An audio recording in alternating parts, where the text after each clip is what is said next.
जिस रास्ते निकल पड़े हैं राहुल गांधी, वो रास्ता पहले से बदला हुआ है जी। लेकिन इतना नहीं बदला कि आप उस पर 120-30 के स्पीड में जा सकें। पगडंडी पर अभी भी चलने में समस्या है जी। और समस्या का कारण था कि नरेंद्र मोदी के सामने जो विकल्प तैयार करना था, उस विकल्प को तैयार करने में आप सफल हुए, लेकिन उसको एग्जीक्यूट करने में असफल हो गए। गठबंधन तो एक बड़ा बन गया, 28 दल का गठबंधन बनाया, भारतीय जनता पार्टी को बैकफुट पर ला दिया आपने, मजबूर कर दिया भारतीय जनता पार्टी को कि कई सालों के बाद उसकी एनडीए की बैठक करनी पड़ी। ये सारी बातें समझ में आ गई, लेकिन इसको एग्जीक्यूट करना पड़ता है ना। आप खूब जानते हो, अब परीक्षा में जब नहीं लिखिएगा तो नंबर किस चीज पर मिलेगा? जो कॉपी पे लिखिएगा उसी पर नंबर मिलेगा ना। बिल्कुल यही हुआ और कांग्रेस जो है कॉपी पर लिखने में असफल हो गई, वहीं चीटिंग करके ही मान लीजिए, लेकिन कॉपी तो कम से कम भारतीय जनता पार्टी ने भर दिया। पनोरमा ग्रुप, जो सोचता है वो करता है। नमस्कार, भारत लाइव देख रहे हैं आप। 4 राज्यों के कल रिजल्ट आए विधानसभा के। हमने आपको सुबह से तस्वीरें दिखाई, खबरें बताई कि भारतीय जनता पार्टी 3 जगहों पर अपना परचम लहरा चुकी है, सरकार बन गई है और कहीं ना कहीं एक भारतीय जनता पार्टी की एक बड़ी जीत मानी जा रही है। कांग्रेस जिस तरीके से बड़े बड़े सम्मेलन कर रही थी, कई रैलियों में जो कांग्रेस के दिग्गज लोग थे वो उतर गए थे। प्रधानमंत्री नरेंद्र मोदी जिस तरीके से रैली कर रहे थे, एक तरफ जहां राहुल गांधी उसी विधानसभा क्षेत्र में दूसरे जगह रैली कर रहे हैं, तो नरेंद्र मोदी दूसरे जगह पर कर रहे हैं। इन तमाम चीजों के बीच में कांग्रेस लगातार दावा कर रही थी कि हमारी सरकार सभी जगह पे बन रही है, लेकिन इसका उल्टा हुआ। कल जो नतीजे आए, जिस वजह से चर्चाएं तेज हो गई हैं कि आखिरकार क्या ऐसा फैक्टर रहा कि नरेंद्र मोदी ने कांटे की टक्कर के बावजूद भी अपनी बहुमत से ज्यादा की जो आंकड़े हैं वो कहीं ना कहीं दिख रहे हैं। मध्य प्रदेश हो, छत्तीसगढ़ हो, राजस्थान हो, इन तमाम जो 3 राज्य हैं, इन जगहों पर मोदी का मैजिक चल गया, या फिर क्या प्लानिंग की गई थी? क्या नीतीश कुमार का फैक्टर जो जाति आधारित जनगणना की रिपोर्ट थी, आरक्षण का दायरा था, ये फैक्टर कांग्रेस को भारी पड़ गया है? तमाम विषयों पर आज हम जुड़ चुके हैं भीतर की बात में। बाबा समझाएंगे आपको कि आखिरकार क्या भीतर की बात थी, क्या ऐसी रणनीति नरेंद्र मोदी ने बनाई थी, शिवराज सिंह चौहान किस तरीके से अपनी रणनीति पर कायम रहे। चलिए बिना देर के बाबा के पास जुड़ते हैं। बाबा, कल जिस तरीके से 3 राज्यों पर भारतीय जनता पार्टी ने अपना कब्जा कर लिया है, सरकार बन गई है, क्या ऐसा था? क्या नीतीश कुमार की जो जाति आधारित जनगणना की रिपोर्ट थी, कांग्रेस जिसे लेकर के कह रहा था कि बहुत बढ़िया काम हुआ है, बहुत अच्छी पहल की है, वो फैक्टर काम नहीं कर पाया है क्या? देखिए, सबसे बड़ी बात है कि जिस फैक्टर की बात चल रही थी और लगा भी था, हम लोगों ने भी कई आकलन किए थे जिसमें बताया था कि जिस रास्ते निकल पड़े हैं राहुल गांधी, वो रास्ता पहले से बदला हुआ है, लेकिन इतना नहीं बदला कि आप उस पर 120-30 के स्पीड में जा सकें। पगडंडी पर अभी भी चलने में समस्या है और समस्या का कारण था कि नरेंद्र मोदी के सामने जो विकल्प तैयार करना था, उस विकल्प को तैयार करने में आप सफल हुए, लेकिन उसको एग्जीक्यूट करने में असफल हो गए।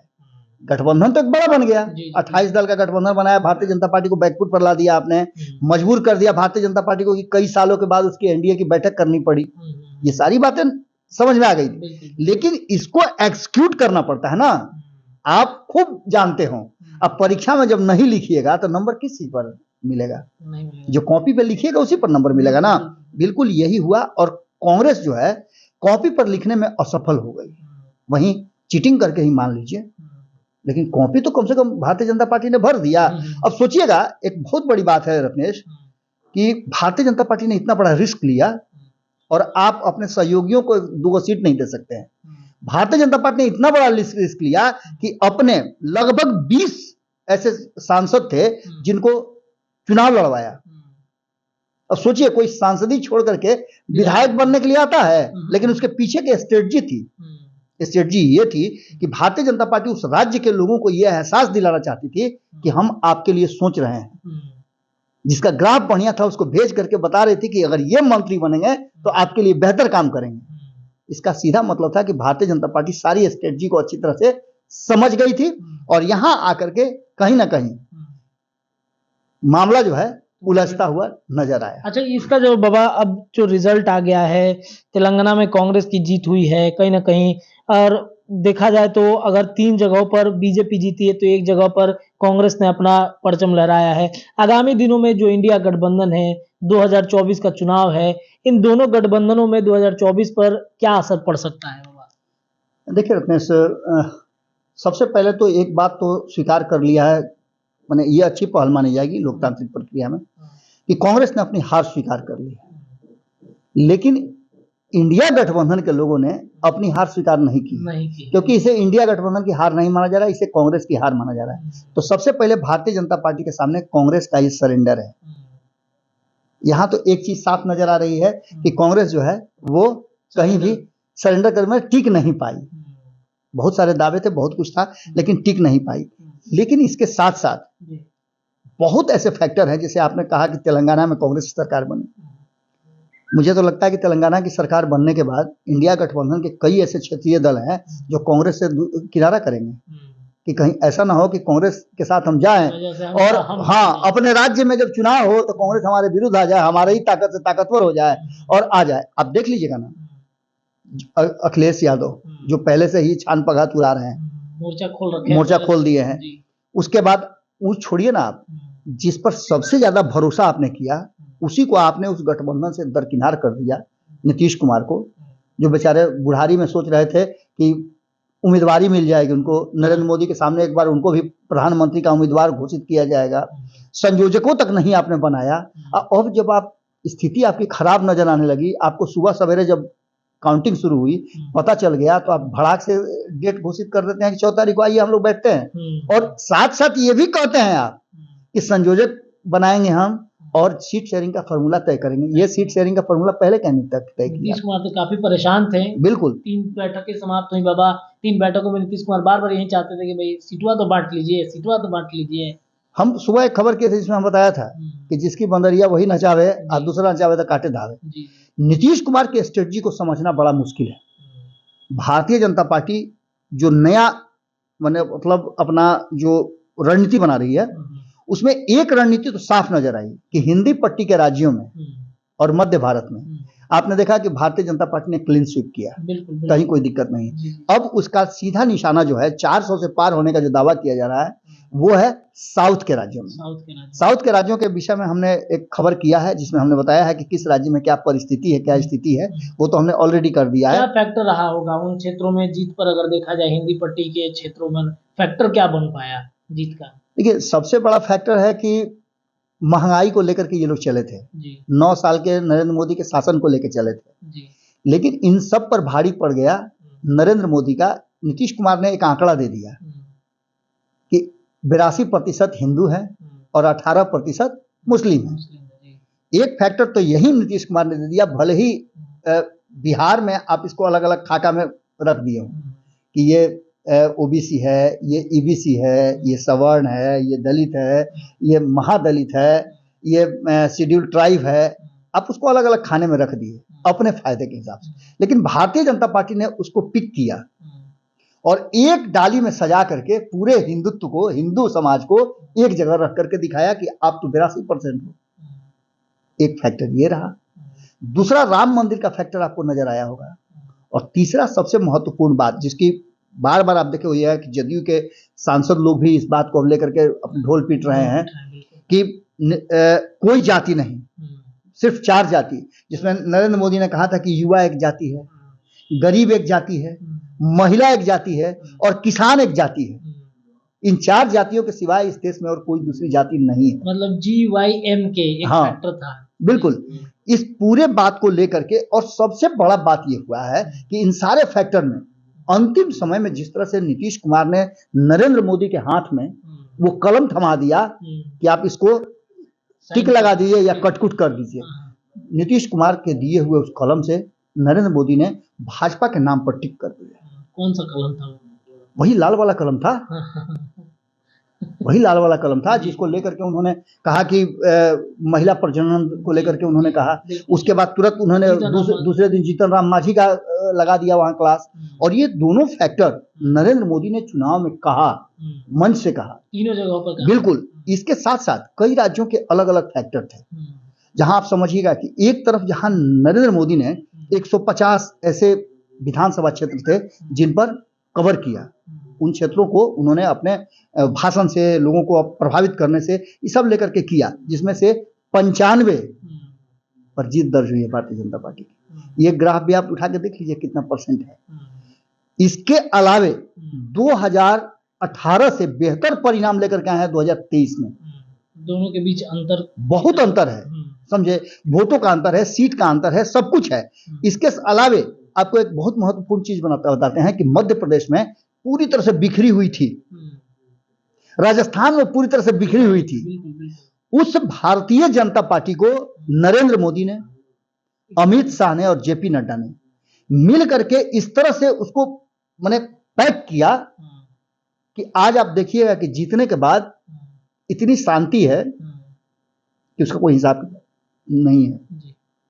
हार स्वीकार कर लिया है कांग्रेस ने। कांग्रेस ये समझ भी गई है कि जब संगठन में रहेंगे तभी हम किसी का सामना कर सकते हैं, लेकिन ये बातें पहले समझनी चाहिए थी। अब जो वर्तमान परिस्थिति बनी है उसमें फैक्टर बनाते बनाते ये लोग नरेंद्र मोदी को घेरते। देखिए, सबसे बड़ा दुर्भाग्य जो रहा है वो ये रहा है कि भारतीय जनता पार्टी या एनडीए गठबंधन को नहीं, बल्कि ये इंडिया गठबंधन और कांग्रेस सिर्फ एक व्यक्ति पर चुनाव लड़ रही है, एक व्यक्ति को घेरने के लिए, एक व्यक्ति को कुर्सी से उतारने के लिए, वो है नरेंद्र मोदी। अगर ये मामला जो है वो भारतीय जनता पार्टी की तरफ शिफ्ट कर जाए तो इसके परिणाम अलग होंगे। लेकिन एक व्यक्ति के रूप में नरेंद्र मोदी ने अपने आप को इतना बेहतर बना लिया है, इतना स्थापित। हम मान लेते हैं कि आडंबर है उनका, हम मान लेते हैं कि वो ड्रामा करते हैं, हम मान लेते हैं कि वो फोटो सेशन करवाते हैं, सब कुछ मान लेते हैं, लेकिन जिस राज्य में, जिस देश में जाते हैं वहां लोग मोदी मोदी का नारा लगाते हैं ना। क्यों लगाते हैं? नीतीश कुमार जी पर 1000 बुराइयां घोषित कर दीजिए, 18 साल से बिहार के मुखिया है ना, तो कहीं ना कहीं उनकी कुछ ऐसी विशेषता होगी तभी तो वो हैं। कांग्रेस भी उनको गोदी में उठाने के लिए तैयार है, भारतीय जनता पार्टी उठाने के लिए तैयार है, राष्ट्रीय जनता दल उठाने के लिए तैयार, फिर बचा क्या? सभी तो नीतीश कुमार को स्वीकार कर रहे हैं, नीतीश कुमार के बिल्कुल कंधा पे ही हाथ तो ऐसी स्थिति में आप एक बात समझ लीजिए, जो परिणाम आए हैं वो साफ बता रहे हैं कि कहीं ना कहीं जिस तरह से भारतीय जनता पार्टी के सामने एक्सपोज हो गई है पूरी तरह से कांग्रेस, या सरेंडर कर दिया है, इसके बाद की जो नई कहानी होने वाली है वो 6 तारीख को आपको देखने को मिलेगी। बिल्कुल, हालांकि इसकी शुरुआत हो चुकी है पश्चिम बंगाल में, बिहार में, उत्तर प्रदेश में, उसका झारखंड में, इन 4 राज्यों में जिसका दावा किया जा रहा था, इंडिया गठबंधन दावा कर रहा था कि 174 सीटें हमारे पास है, इसमें अगर भारतीय जनता पार्टी को हरा दिए तो खेल खत्म। क्या आपको लगता है कि अब इसमें हराने वाली कोई बात है? जो वर्तमान आंकड़े जो दिखाई दे रहे हैं उन आंकड़ों के हिसाब से अभी जो हमारे पास है उन आंकड़ों में भारतीय जनता पार्टी ने इन 4 राज्यों में जो जीत हासिल की है, मतलब 3 राज्यों में जो जीत हासिल की है, इसके अनुसार से अगर देखा जाए तो 83 सीटें होती है 5 राज्यों में। अगर मिजोरम को जोड़ लेते हैं, 1 सीट वहां भी है, तो अगर जोड़ लेते हैं, आप तेलंगाना को हटा भी दीजिए जहां 17 सीटें हैं, तो ऐसी स्थिति में भारतीय जनता पार्टी ने, इससे पहले भी भारतीय जनता पार्टी का ग्राफ बढ़िया था, अभी भी भारतीय जनता पार्टी का ग्राफ बढ़िया है। कई राज्यों में भारतीय जनता पार्टी ने क्लीन स्वीप किया है, जैसे राजस्थान में 25 में 25 सीट जीत करके आई है। ये सारी चीजें इस बात की तरफ इशारा कर रही है कि कहीं ना कहीं ये मामला पूरी तरह से अब बदला हुआ नजर आ रहा है। अगर आंकड़ों की बात करें तो सीटों में हम उड़ीसा में जो सीट है 21 सीट है, उसमें से भारतीय जनता पार्टी के पास 8 सीटें हैं, झारखंड में 12 सीटें हैं, 14 में 26 सीटें गुजरात में है, 9 सीटें छत्तीसगढ़ में है, राजस्थान की 25 में 25 है, दिल्ली की 7 सीट पर है, पश्चिम बंगाल में 5 सीट है, हिमाचल में 4 है, त्रिपुरा में 2 है, हरियाणा में 10 है, मध्य प्रदेश में 28 सीट है, जहां इस बार जीत करके भी आए 29 में 28 सीट उसी के पास था। ये परिणाम तो दूसरा है। बिहार में 17 सीट है, 6 उसके सहयोगी एलजेपी के दोनों खेमे के पास है, 16 सीट लेकर के नीतीश कुमार एनडीए में आए थे, जिसमें से आपको क्या लगता है कि 16 सीट पर कंटिन्यू कर पाएंगे? जिस तरह का उनके पार्टी के भीतर आप लोग तो जाकर के सीमांचल में देखे हैं कि सीमांचल में 4-5 जो सांसद हैं वो सबकी स्थिति खराब है, सभी असमंजस की स्थिति में डरे हुए हैं कि उनको टिकट मिलेगा कि नहीं, जीत पाएंगे कि नहीं पाएंगे, भारतीय जनता पार्टी के साथ नहीं है उसका क्या इंपैक्ट होगा, सभी परेशान हैं। इसके अलावा आप महाराष्ट्र की बात कर लें तो महाराष्ट्र में भी जब जीत करके आई थी भारतीय जनता पार्टी तो उसमें शिवसेना उसके साथ थी, शिवसेना का खुद का स्थिति खराब है। शिवसेना अब जब इंडिया गठबंधन में है तो वो अपनी स्थिति को तो देख ही रही है ना कि उसके साथ क्या होने वाला है। इसके अलावा यूपी की बात करें तो यूपी में 64 सीटें हटी 80 में से। ये सारे रिकॉर्ड दोहराने के साथ अगर ये फैक्टर जो सामने आता है कि ममता बनर्जी, नीतीश कुमार, अखिलेश यादव ये दोनों अगर अपने हिसाब से खेल शुरू कर देंगे और खेल लगभग शुरू होगा, क्योंकि कांग्रेस अगर हार गई है तो ये एक्टिव हो जाएंगे। नीतीश कुमार की पार्टी आप लगातार देखिए कांग्रेस पर हमला कर रही है, ममता बनर्जी ने हमला कर दिया है कांग्रेस पर कि ये कांग्रेस की हार है, बिल्कुल। अखिलेश यादव ने कह दिया है कि कांग्रेस की हार है। इसका बिल्कुल इन सारी बातों का रत्नेश सीधा सा अगर मतलब निकाला जाए, एक नट सेल में कहा जाए तो इंडिया गठबंधन वर्सेस कांग्रेस शुरू हो चुका है। और ये तीन जो छत्रप हैं बड़े, यहाँ तक कि आप हेमंत सोरेन का भी नाम ले सकते हैं, हेमंत सोरेन भी उसके लिए तैयारी कर रहे हैं। बाबा एक चीज कहना चाहेंगे कि 10 तारीख को एक बैठक अमित शाह करेंगे बिहार में, जिसमें ममता बनर्जी होंगी, हेमंत सोरेन होंगे, नवीन पटनायक होंगे, खुद नीतीश कुमार मौजूद रहेंगे। तो ये स्थितियां उस वक्त काफी बदली से नजर आएंगी जब कई दिनों के बाद इंडिया गठबंधन के कुछ साथियों को अमित शाह बुला रहे हैं बैठक करने के लिए। सबसे पहले तो हम लोग को ये पता करना होगा रत्नेश ना कि नीतीश कुमार की तबीयत इस रिजल्ट के बाद क्या है। खराब है, अभी आज जनता दरबार लगना था, नहीं लगा। स्वस्थ हुए हैं कि नहीं हुए? अभी नहीं होंगे, 6 तारीख तक नहीं। हाँ, अगर 6 तारीख तक स्वस्थ नहीं होते हैं तो 10 तारीख की मीटिंग में जरूर रहेंगे, उस दिन स्वस्थ हो जाएंगे, ये बात कंफर्म मान के चलिए। क्योंकि भारतीय जनता पार्टी की तरफ जो एक नया रुझान आया है, और जहां तक मेरा अपना जो राजनीतिक जो सोच है, जिस तरह से हम राजनीतिक विश्लेषण करते हैं, लोगों से बात हमारी होती है, हम जो बनाते हैं अपना एक कि ये हो सकता है, उसमें मुझे जो लगता है, जो मैं बार बार रिपीट कर रहा हूं, तीसरे मोर्चे के बारे में। और ये तीसरा मोर्चा संभावित मुझे अब और ज्यादा मजबूती से लगने लगा है। चलिए, तो कहीं ना कहीं तीसरे मोर्चे की तरफ है। और बाबा एक तरीके कहेंगे कि इंडिया गठबंधन का जो मैनेजमेंट था वो कहीं ना कहीं गड़बड़ था, जिसे कांग्रेस कल भांप ली, और जो मैनेजमेंट एनडीए का था उसका असर दिख रहा है 3 राज्यों में। आधार कार्ड आप अपना लेके चलिए, ठीक है, और अपने आधार कार्ड को किसी और को दे दीजिए तो क्या होगा? क्या वो उस आधार कार्ड पर कहीं अपने आप को प्रमोट कर सकता है? नहीं कर सकता है। नीतीश कुमार के आधार कार्ड पर अगर कांग्रेस चाह रही थी कि हम अपना वर्चस्व बना ले, अस्तित्व बना ले, एक बात बता रहे हैं आपको कि केसी त्यागी ने जो बात कही है, कांग्रेस पर तो उन्होंने निशाना साधा ही है, लेकिन उन्होंने कहा है कि नीतीश कुमार को प्रश्रय नहीं देना, नीतीश कुमार को गुड फेथ में नहीं लेना इस हार का कारण बना है। तो इसका मतलब है कि आधार कार्ड तो नीतीश कुमार का था, इंडिया गठबंधन तो बनाने में नीतीश कुमार ने सहयोग किया था। अब आधार कार्ड जबरदस्ती लालू प्रसाद छीन करके दे दे कांग्रेस को, तो इसका मतलब ये तो नहीं होगा कि कांग्रेस वहां अपने आप को प्रमोट कर सकती है। हाथवा का छाप देने जाइएगा तो क्या होगा?